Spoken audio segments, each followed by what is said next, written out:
असदुद्दीन ओवैसी गठबंधन में शामिल होना चाहता है, लेकिन गठबंधन उनको शामिल क्यों नहीं करना चाहता है। इन दिनों बिहार की सरगर्मियां तेज हो चुकी है और चुनावी सरगर्मियों के दरमियान बिहार में सीमांचल की जो सरगर्मियां हैं यह और ज्यादा तेज हो गई, क्योंकि यहां पर मुस्लिम बाहुबल इलाका है। जिस तरह किशनगंज, अररिया, पूर्णिया और कटिहार, इन 4 डिस्ट्रिक्ट में जिस तरह से मुस्लिम बाहुबल इलाके होने की वजह से असदुद्दीन ओवैसी की नजर इस पर गड़ी हुई है। यह अलग बात है कि बिहार के अन्य जिलों में भी जगह जगह पर उनकी नजरें हैं, लेकिन ज्यादातर नजर सीमांचल के इस इलाके में है। लेकिन पिछले बार जिस तरह से आरजेडी कुछ सीटों में चुनाव हार गए थे, लेकिन इस बार वो गलती नहीं दोहराना चाहते, जिसकी वजह से असदुद्दीन ओवैसी ने पहले ही गठबंधन को न्योता दे दिया ताकि आप ये समझ जाए और गठबंधन में शामिल करके एनडीए के जड़ को उखाड़ फेंक सके। लेकिन सवाल यह है कि गठबंधन के अंदर आरजेडी और कांग्रेस पार्टी असदुद्दीन ओवैसी को शामिल करेंगे या नहीं, यह सबसे बड़ा मुद्दा है। क्योंकि असदुद्दीन ओवैसी की पार्टी, ये आईएमएम की पार्टी, जो कहा जाता है कि मुसलमानों की पार्टी है, जिसके बारे में यह कहा जाता है कि यह मुस्लिम बाहुबल इलाकों के लिए पार्टी है और इसको हिंदू कम्युनिटी के लोग या हिंदू बेल्ट से आने वाले लोग इसको बहुत कम लोग वोट करते हैं, जिसकी वजह से जो महागठबंधन है या इस बात को लेकर के अंदेशा है कि अगर उनको शामिल किया जाए तो हो सकता है कि उनके जो क्षेत्रीय वोट्स है, जो हिंदू बेल्ट से उनके जो वोट आना है, यह शायद भटक जाए और भारतीय जनता पार्टी को फायदा हो जाए। इसी असमंजस में और इसी दुविधा में गठबंधन अभी तक कोई निर्णय नहीं ले पाए हैं और गठबंधन के अंदर इसलिए निर्णय ला पाना मुश्किल है क्योंकि ये मुस्लिमों की पार्टी कहा जाता है। यह अलग बात है कि असदुद्दीन ओवैसी खास करके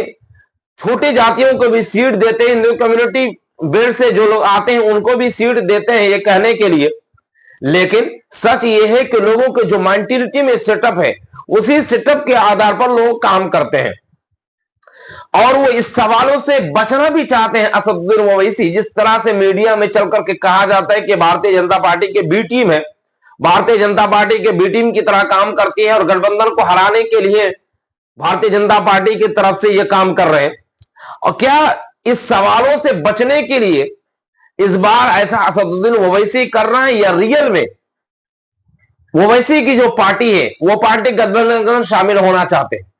और अगर शामिल होना चाहते हैं तो महागठबंधन इनको शामिल करने में इतनी दुविधा क्यों? इसके दुविधा होने में खास करके यही रीजन है क्योंकि अगर उनको शामिल किया जाता है, यह अलग बात है कि मुस्लिम वोट्स इकट्ठा हो जाएंगे